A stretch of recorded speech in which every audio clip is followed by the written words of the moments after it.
Саламатсыздар ма? Бүгінгі тақырып бізде ақпараттың өлшем бірліктері.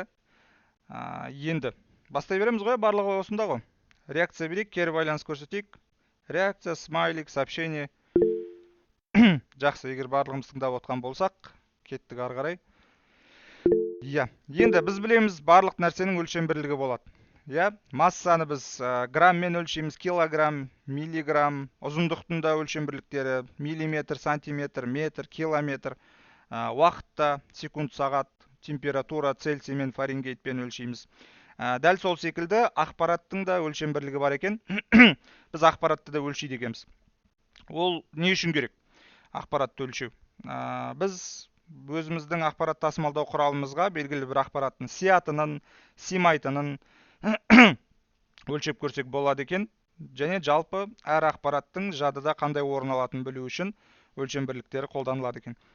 Енді алдындағы көрсетілген шамаларды өлшеу үшін бізде арнайы құралдар қолданылатын, өлшеу аспаптарының көмегімен есептейді. Ал ақпаратты өлшеу кезінде компьютерде біз электр сигналдары арқылы өлшейді екенбіз. Яғни ол жерде барлығы биттің көмегімен сақталады екен.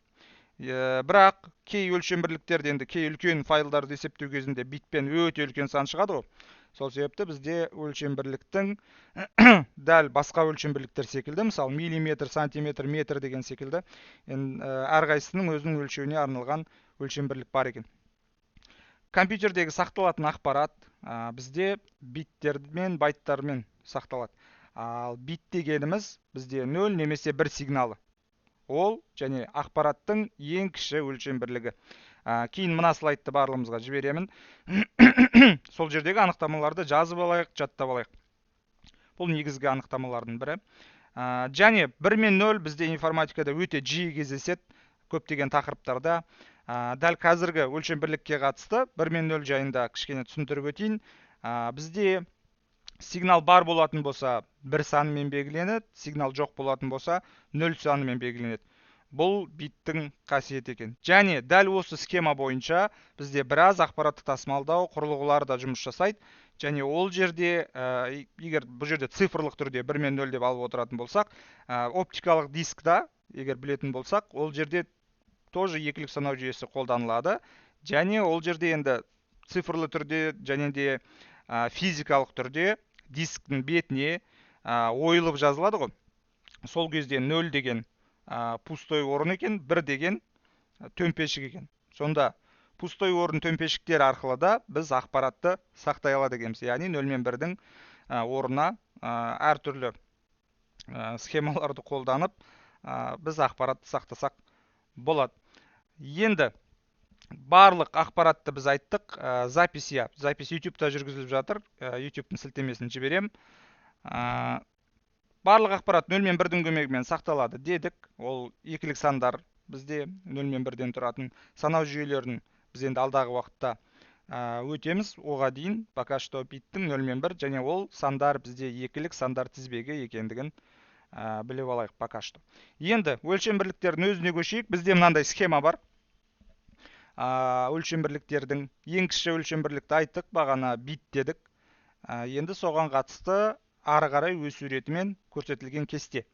Бұл кестеде біз 8 битті көріп тұрмыз. Міне 8 бит бірігіп бізде 1 байтты құрайды екен. Яғни биттен байтқа айналдыру кезінде біз егер үлкенінен кішісіне қарай аударатын болсақ, міне үлкенінен кішісіне қарай, яғни жоғары қарай бізде стрелка тұр мына жерде көбейтеді екенбіз. Ал кішісінен үлкеніне қарай аудару кезінде бізде бөлу амалы орындалады екен. Енді кестедегі сонда бастысы жаттап алу керек нәрсе, мына сандардың барлығын жаттап алу қажет емес.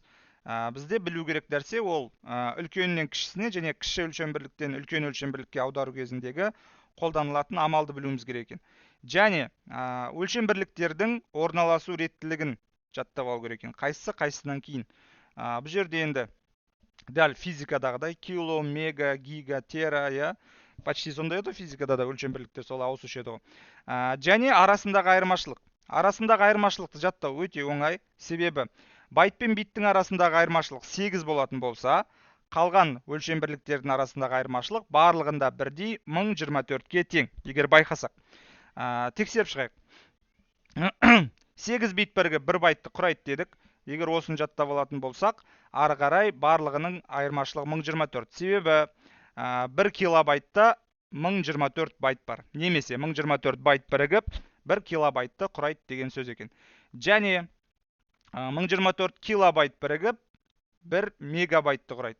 И ары қарай тура сол реттілікпен бізде өлшем бірліктерінің арасындағы айырмашылық бірдей екен. Тек бит пен байттың арасында ғана айырмашылық бар. Бағана айтқанымыздай.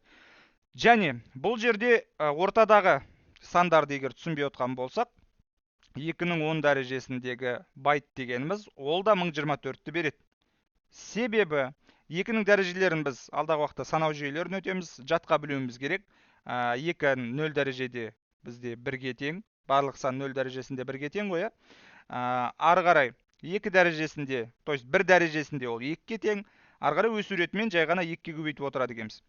Яғни 2, 4, 8, 16, 32, 64, 128, 256, 512, 1024 деген бізде 2-ның 10 дәрежесі.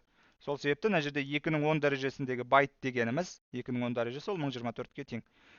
Және ары қарай егер барлығын байтпен көрсететін болсақ, кей кезде бізде есепте дәрежесін сұрақ қалады. 2-ның қай дәрежесіндегі байтқа тең деп.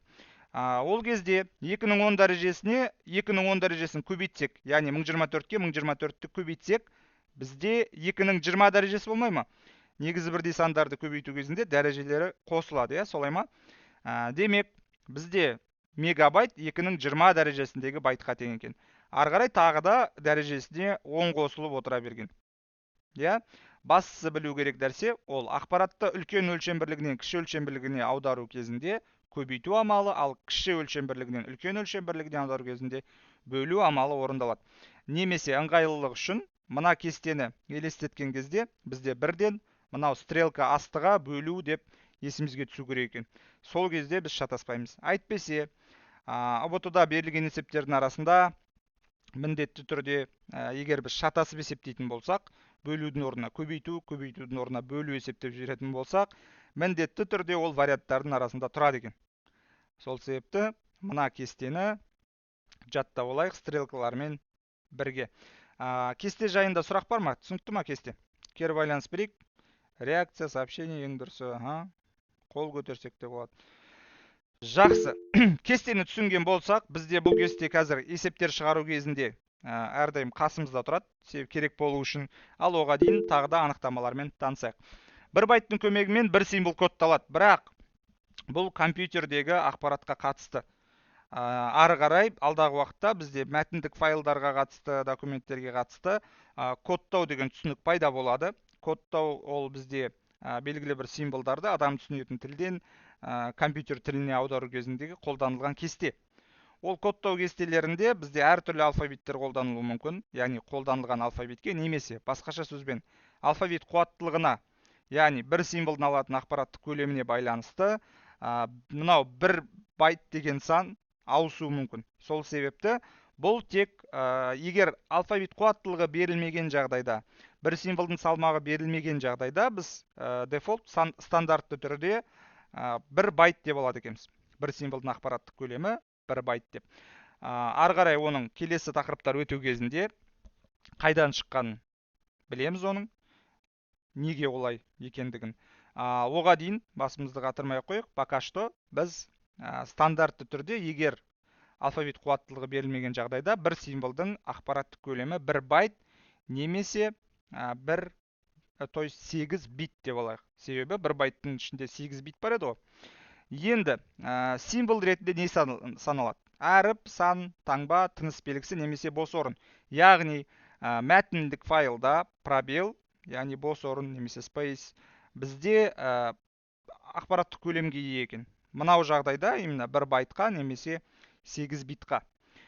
Сонда мынау Арман ПВ баспасынан алынған сурет, сол жерден алынған анықтама, себебі ұбт бізде кітап бойынша құрастырылады. Сол себепті ұбт-ға кітаппен дайындалған дұрыс. Алдында айтып едім ғой. Және кейбір спорный тақырыптар кезінде біз 2 кітаптан қатар ақпарат қарап екеуін салыстырып ортағын алады екенбіз. Так, ары қарай мәтіндік құжатқа бұл жерде мысал келтіріпті. 100 символдан тұратын мәтіндік файлдың ақпараттық көлемі 100 байт немесе 800 бит болады. 8-ге көбейту кезінде үлкен өлшем бірліктен кішісіне аудару кезінде біз көбейту амалын қолданамыз. Тағы да еске түсірейін. 1000 килобайт шағын көркем кітап дейді. Демек, бұның ішінде бізде 1000 килобайт деген. Мына екеуінің арасындағы айырмашылық, яғни байт пен килобайт. Байтқа аударамыз ба? Бұл жағдайда енді ештеңені айналдырудың қажеті жоқ. Бұл жерде шамамен бізге айтып тұр. Шамамен 1000 килобайт деп. Екеуінің арасындағы айырмашылық 1024. Демек, мынаның ішінде қанша символ бар екенін білу үшін біз сонда 1000-ды 1024-ке көбейтеміз. Ол сонда қанша болады? 10 миллион бола ма? 1000-ды 1000-ға көбейтсе миллион ғой? Миллион болады, миллион 224 мың бола ма? Шамамен. Ол маңызды емес дәл қазір. Так, бұл түсінікті ма? Символға қатысты символдарды өлшеумен қазір мысалдар тоже бізде болады. Сол себепті бұны да білген дұрыс. Егер бәрі түсінікті болса, реакция жіберейік. Ешкім ұйықтап қалмағанын білу үшін, иә? Жақсы. Барлығы осында екен. Ары қарай жалғастырайық. Енді есептер шығару кезінде жоғары жақтағы кесте бәріне көрініп тұр ма?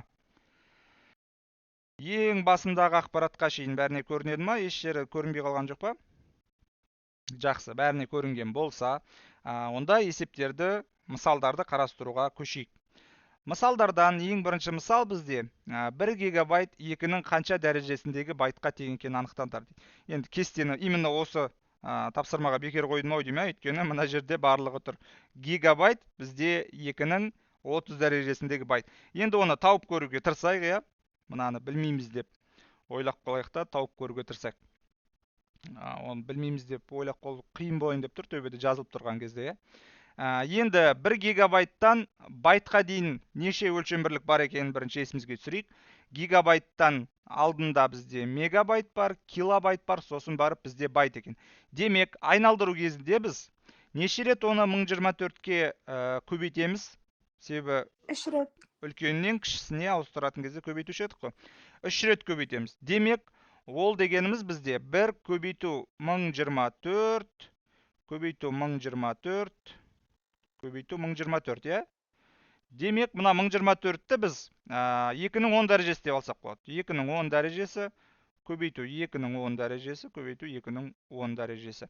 Сонда, мына негіздер бірдей болғандықтан төбесіндегі дәрежелер қосылып, 2-нің 10 плюс 10 плюс 10 дәрежесі, демек 2-нің 30 дәрежесіне тең екен, яғни байт. Мынаны есептейтін болсақ, бізде 1024-ті өз-өзіне 3 рет көбейтіп, то есть 2 рет көбейтіп 1024-ке, одан кейін қайтадан 1024-ке біз гигабайттан байтқа айналдыра алады екенбіз. Осы секілді тапсырмалар бізде келуі мүмкін, 2-нің неше дәрежесі деген. Ол кезде бізге не керек? Бізге мынау реттілікті жаттап алу керек.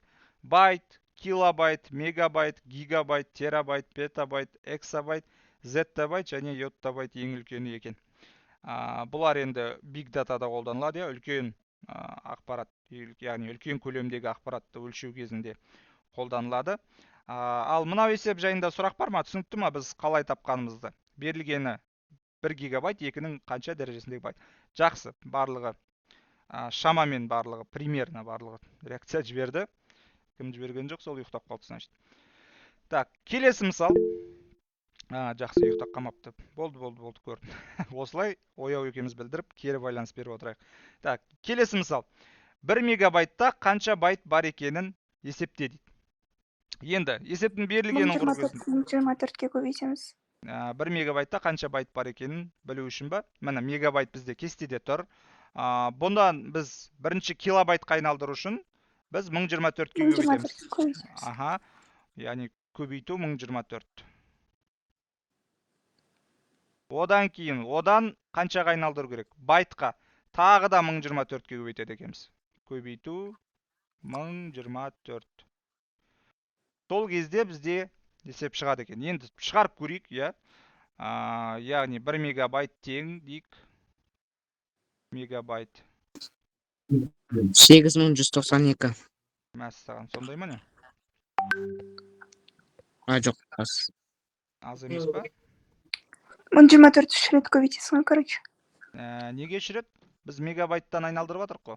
Килобайтқа А, айналдыру екі кезде рет бір па? рет. Иә, қараңдар. Кестені не үшін жаздым? Мегабайттан біз байтқа айналдырғымыз келіп жатыр. Бір мәрте 1024-ке көбейтсек, біз килобайтты аламыз ғой, иә? Иә. Бір мәрте көбейткенде килобайт шығады.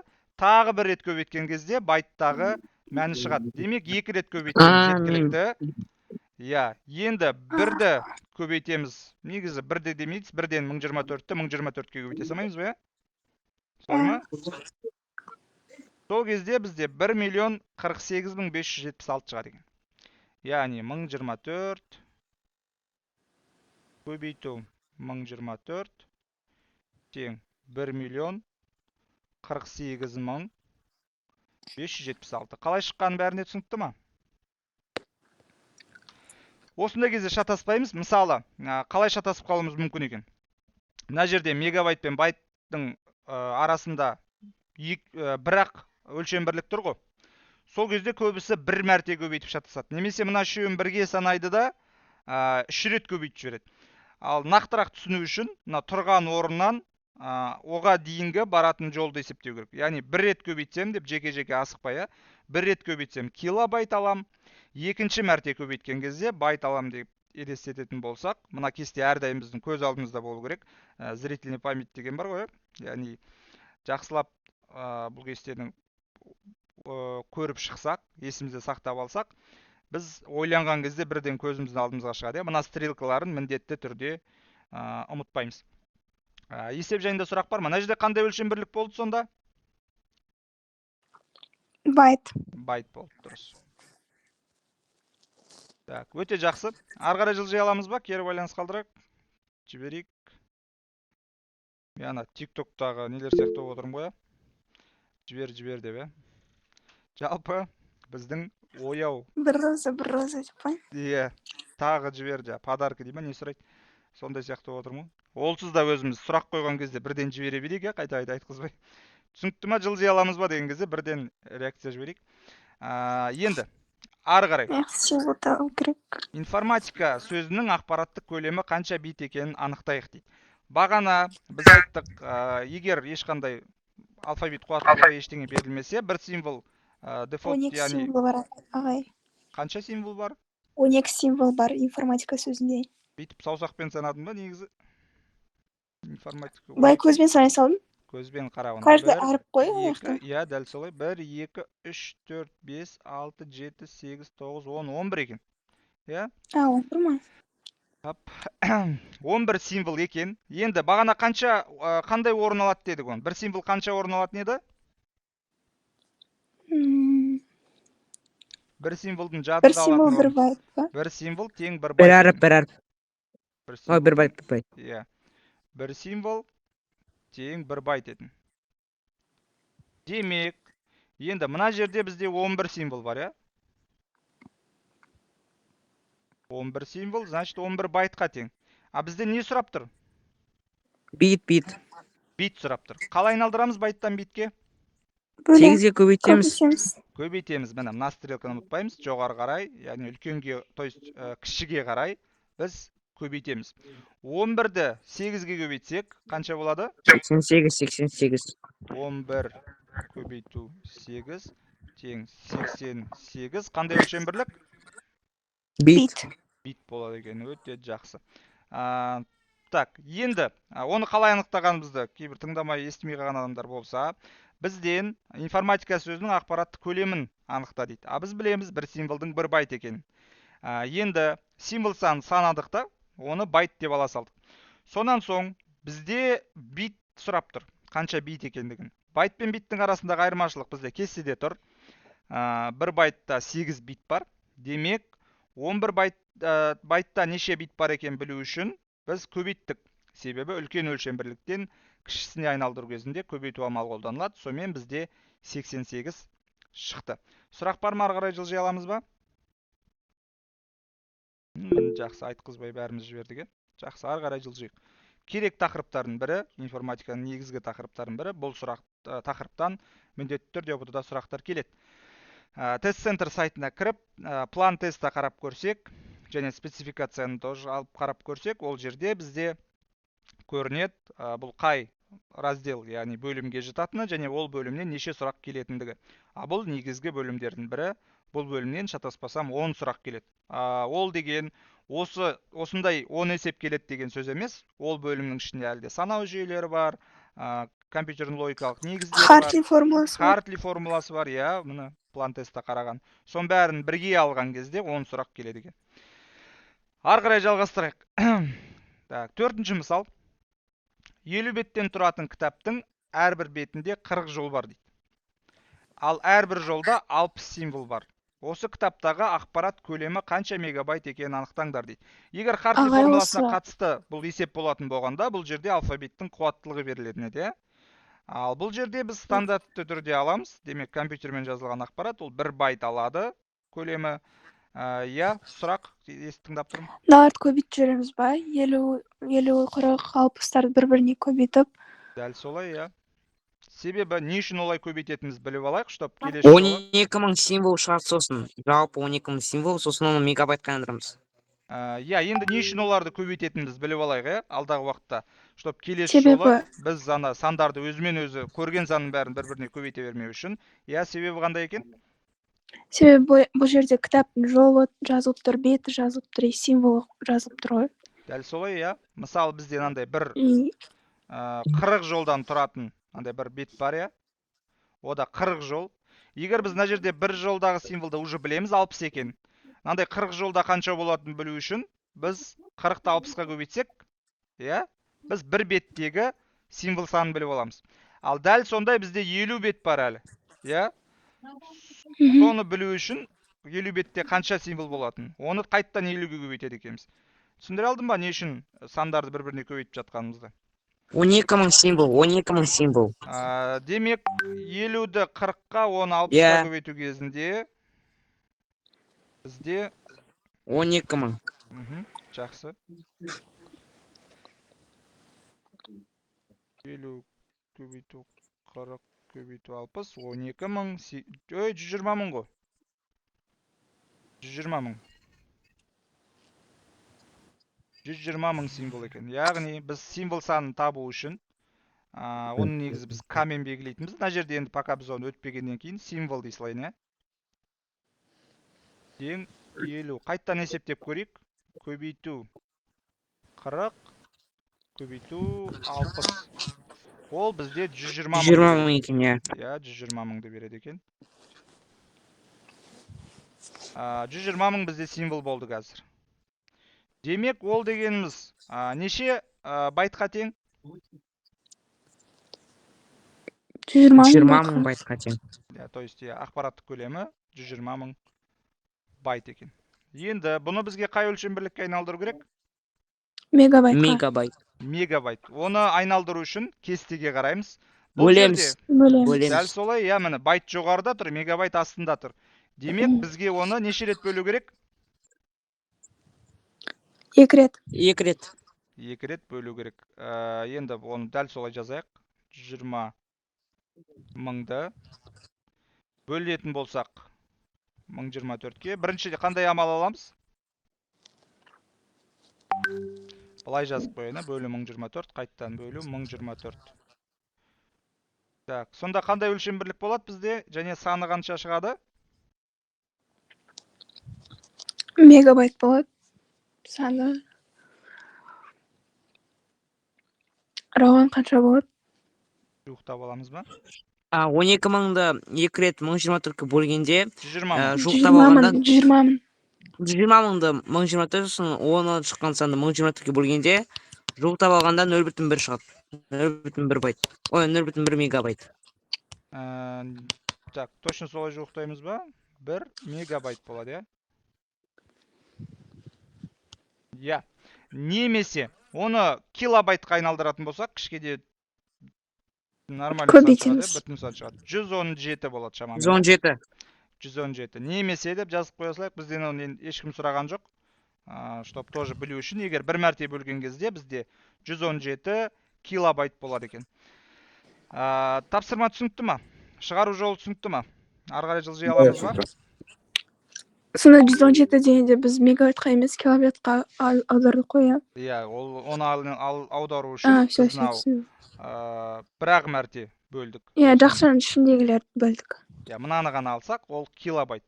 Себебі байттан кейін Аха. килобайт екеуінің айырмашылығы 1024. Мына кестені түсіну үшін, міне, бұлай жазылғанымен бірінші айырмашылық. Келесі айырмашылық міне, 1 килобайтта 1024 байт бар. Жақсы, ары қарай жылжи аламыз ба? Иә. Жақсы, кеттік ары қарай. Иә. Қол көтерді, шамамен барлығы. Келесі, 5-ші мысал. 3 мегабайт ақпарат 32 килобайт ақпараттан неше есе көп дейді. Енді оны қалай табамыз? Мынау не деген тапсырма? Так, екеуін бір өлшем бірлікке айналдырып алайық, иә? Ыңғайлы болу үшін. Қайсысын айналдырған ыңғайлы болады бізге? Килобайтқа.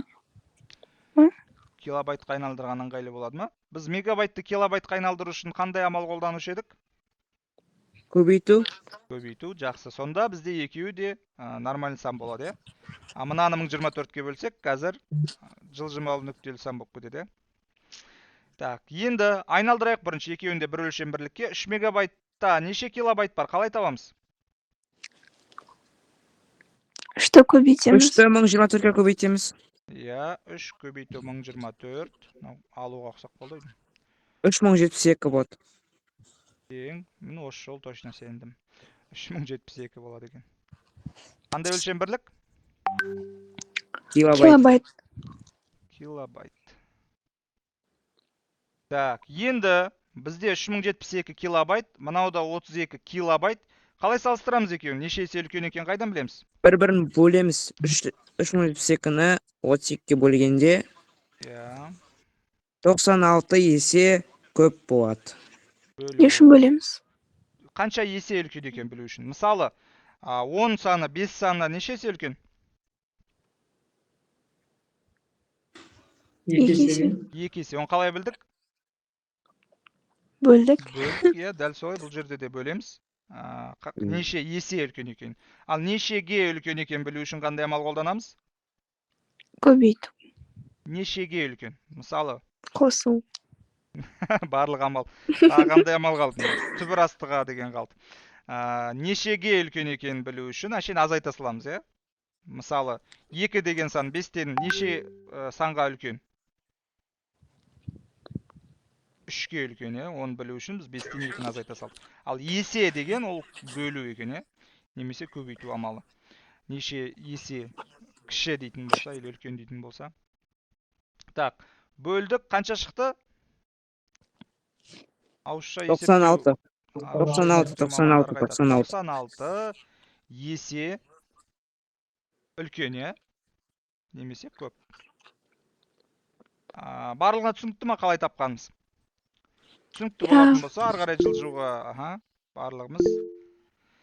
Иә. Жақсы, айтқызбай реакция жіберіп қояйық. TikTok-тағыдай отпайын мына жерден. Тағы деп, иә? Келесі мысал. 350 беттен тұратын кітап көлемі 600 мегабайт. Тасымалдаушы құралдың қанша бөлігін алады дейді. Бөліп оқыған дұрыс болмады, иә? 350 беттен тұратын кітап көлемі 600 мегабайт тасымалдаушы құралдың қанша бөлігін алады дейді. Кітаптың бір бетінде 60 символдан тұратын 40 жол бар дейді. 350-ді көбейтеміз 60-қа, көбейтеміз 40-қа. Сол кезде не табамыз біз? Сол кезде символ табамыз. Либо байт ба. Символ санын табамыз, дұрыс айтасың. Ал, Иә. қатты есептейтін адамдар қайда бізде? Или калькулятормен есептей білейін ба? 350 көбейту 60, көбейту 40. Бізде 840 мың болады, иә? 840 мың.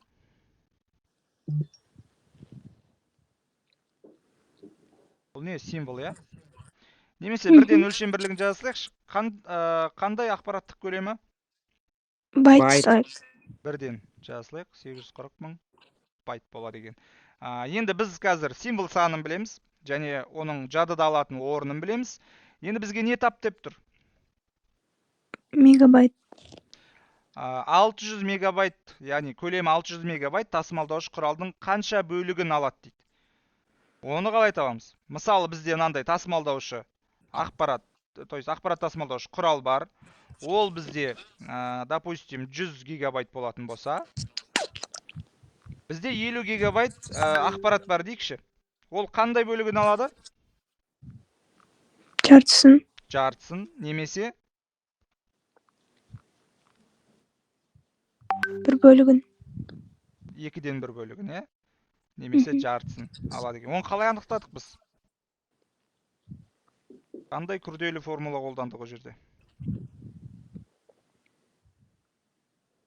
Қайдан біліп қойдық оны? 50 гигабайтынан ровно жартысын алатын. Немесе 20 гигабайт бұның қандай бөлігін алады? 5-тен 1. 5-тен 1. Оны қалай біліп атырық? Не деген қиын формула айтындаршы бізге де. Бізді 5-ке бөлдік. 20-ға бөлдік. Значит, мынадан солай табамыз, Оны олай табу үшін бұны қай өлшем бірлікке келтіру керек? Мегабайтқа. Мегабайтқа келтіріп көрейік енді. Қиын болатын шығар енді, бірақ сонда тырысып көрейік. Қазір ол Көбейтеміз ғой. байтта тұр, қара мына байт мына жерде. Бізге мегабайт астыға жылжып атырық. Мына стрелка. Мына стрелка көрініп тұр ма бәрімізге? Бейтіп тұрып сақ қойыш, қатты. Көрініп тұр. Көрініп тұр, Астыға қарай қандай амал екен? Бөлу.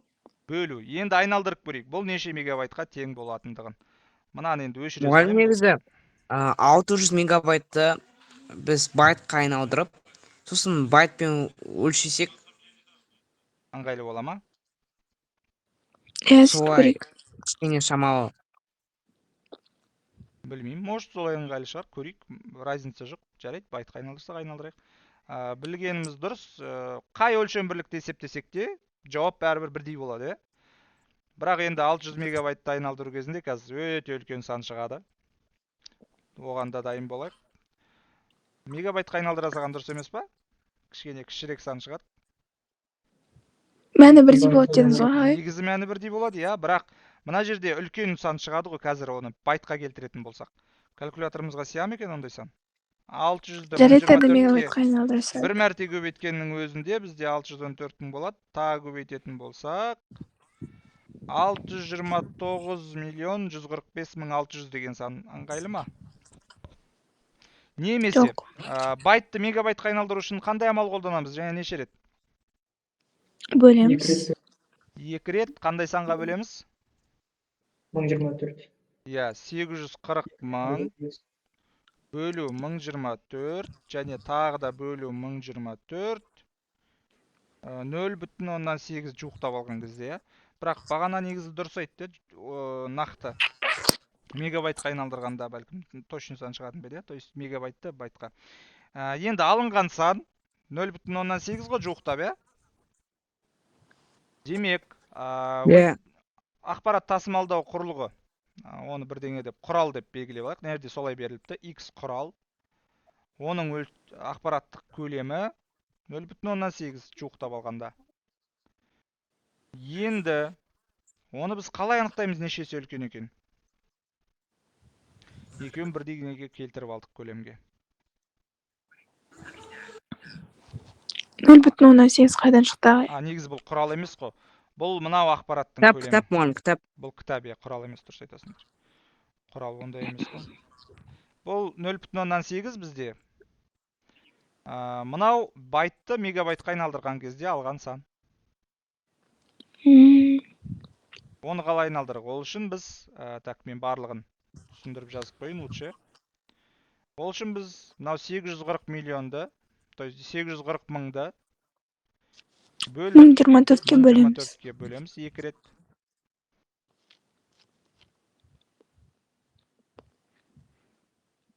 Сол кезде бізде 0,8 шықты. Жуықтап шықты, Бұлай жазып қойық, жуықтап деп. Енді біз мына мегабайтты білеміз, ол бізде құрал. Құралдың көлемі 600 мегабайт, ол не жерде есептің берілгенде жазылып тұр. Енді 600 деген сан, мына жердегі 0,8 мегабайттан неше есе үлкен екен қалай анықтаймыз? Неше есеге үлкен деп тұр ма? Қандай көлемін алатынын? Бөлеміз. Бөлеміз. 600-ді 0,8-ге бөлеміз ма?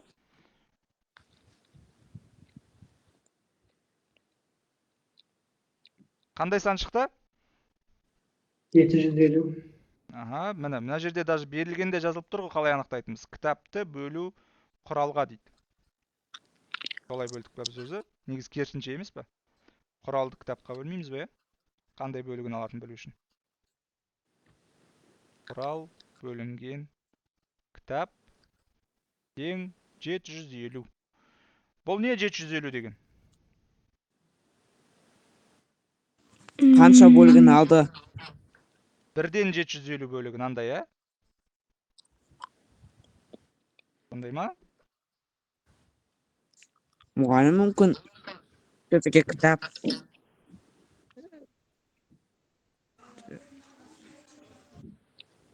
Қалай? Мүмкін кітапты все-таки құралға бөліп, сосын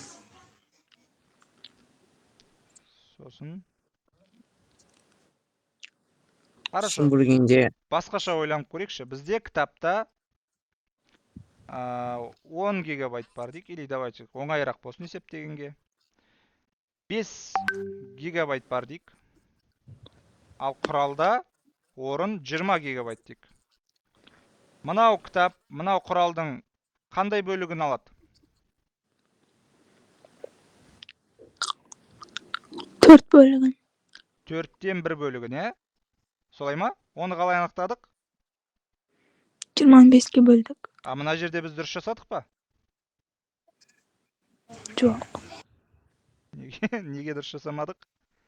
Міне Білмеймін. құралдың көлемі, міне кітаптың көлемі. Ау? Дұрыс па екен? 5-ті 20-ға бөлдік. Қысқарып кетті, сонда 4-тен 1 болды. 5-ті 20-ға Тура бөлдік. солай осы жерде де тура солай осы жерде кітапты құралға бөлеміз.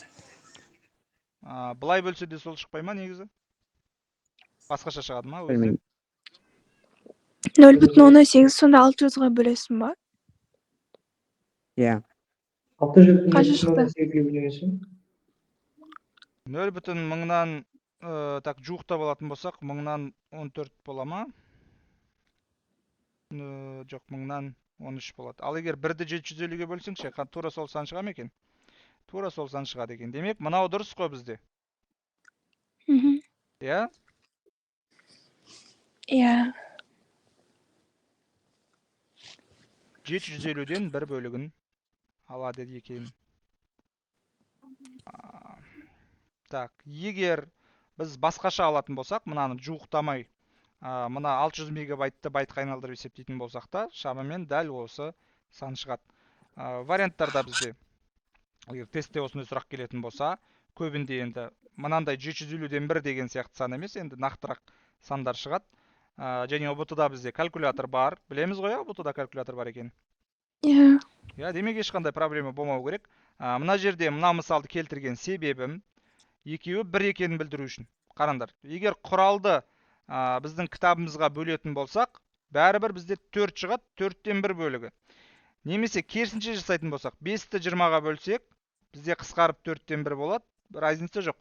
Мына жағдайда да дәл солай, бізде айырмашылық жоқ екен. Үлкен кішісіне бөлдік та, содан 1 бөлігі. Себебі бөлу кезіндегі шыққан, мынау бізде кітаптың ақпаратты тасымалдайтын құралдың ішіндегі алатын орны 750-ден 1 бөлігі. Түсіндік па? Иә, Иә, түсіндік. Хорошо, мына слайдты жіберем, потом есептеп көрсеңдер болады калькулятормен. Қалай, былай да былай, разница мынау жағдайда нақты жоқ екендігін. Егер арғалай жылжи алатын болсақ, реакция қалдырайық. Бізде уақыт аз қалды. Есептер көп. Так, әрқайсысы 32 бит немесе 4 байтпен кодталатын. Мынау разрешениесі, иә? Разрешениесі деген қалай болады қазақша? Мынау суреттің сапасы дейікші. Рұқсаты. 400-де рұқсаты, иә, мақұл, солай болатын шығар. 400-де 240 пиксель екен. Бұндай разрешениені біз ана YouTube-та видеоның качествосын қоятын кезде, иә, суреттің кеңейтілімі, кстати, иә, қазақша кеңейтілімі болатын шығар. Пиксельден тұратын фотосурет дейді. Көлемін есептеу керек екен бұның. Фотосурет килобайтпен, мегабайтпен есептегенде қанша ақпарат көлемін алады дейді. Бұл жерде әрқайсысы 4 байтпен мынаны ала салайық енді. Ненің әрқайсысы 4 байтпен кодталады сонда? Пиксельдің 1 пиксель, значит, 4 байтпен кодталады. Сонда бұл суреттің ақпараттық көлемі қандай? Егер 1 пиксель 4 байтпен кодталатын болса.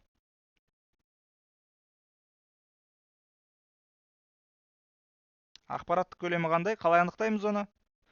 Мынау кеңейтілім. Ол деген, мынаны қазір попроще жазып көрейін, иә? Мысалы, кеңейтілімі 400-де 240 емес. Мысалы, 2-де көбейту демей-ақ қойын. Мынандай болатын болса, мысалы, 2-де 4 болатын болса. Демек, былайнан бізде 2 пиксель тұрады, иә? Былайнан 4 пиксель, иә? Солай ғой, мынау сурет дейік. Енді пиксельдердің арасы бүйтіп ашық тұрмайтын шығар. Мынаны біз 2-де 4 қып салдық. Бұны қанша пиксельден тұрады екен? Қанша пиксельден тұрады? 8. 8. Оны қалай анықтадық? 2-ге 4-ті көбейттік. 2-ге 4-ті көбейттік. Мына жерде неше пиксельден тұратын қалай табамыз? 240-ті 400-ге көбейтеміз. Аха, дәл солай. 38.400 шыға ма? Оны 4 байтқа көбейткенде, жауабы 240-ті 400-ге көбейтіп, оны 4 байтқа көбейткенде. Демек, бұл жерде біз уже ақпарат суреттің өлшем бірлігін тауып қойдық па, ақпараттық көлемін тауып қойдық па сонда? 240-ті 400-ге көбейтіп, оны 4-ге көбейткен кезде 384 мың шығады екен. Солай шықты ма? Иә, солай шықты. Иә, сурет дейікші кән. Суреттің көлемі 384 мың. Қандай өлшем бірлік болады сонда? Байт. Байт. Дәл солай. Бізден не сұрайды бұлар? Бұлар бізден ол қанша килобайт, қанша мегабайт болады дейді. Оны қалай анықтаймыз? 1024-ке бөлсең мегабайт болады, потом тағы 1024-ке бөлсең килобайт болады. Дәл солай. Енді бірінші 1024-ке бөліп көрейік. Ол кезде 375 болады екен. Так, мына теңді өшірейін. Сөйтейік та, түсінікті қылып жазайық, чтоб слайд қарап атқан кезде. Мынау қайдан шықты демеу үшін, 384 мың байт бөлі 1024. Мынау түсінікті шығар. Тең 375. Қандай өлшем бірлік? Мегабайт. Мегабайт па не? Бірінші килобайт емес па? Килобайт. Міне, екеуінің арасында бірінші килобайт тұр. 1024 арасындағы айырмашылық. Ал тағы да 1024-ке бөлетін болсақ, Мегабайт. килобайт бөлі 1024 тең қанша болады? 0,136 деді ма біреу? Солай ойлап қалдым әлі. Қандай өлшем бірлік? Қандай өлшем? Мегабайт. Мегабайт. Жақсы. Енді сұрақ бар ма осы тапсырма бойынша қалай шыққанына қатысты? Түсінікті. Барлығы түсінікті болатын болса реакция жіберейік. Мынау суретті қалдыра салайын ба? Мына пиксельді қалай анықтағанымыз білу үшін. Мына жерге шығару жолын да жаза салу керек еді, чтоб түсінікті болу үшін. Мына сан қайдан шыққаны? Ол сан бізде қайттан сурет дейін. Тең дейік 240 көбейту 400 көбейту 4-ке тең. Мына санда бүйтіп көрсете салайға. Не деген қиын схема, мәссаған. Сұрақ жоқ па ешкімде?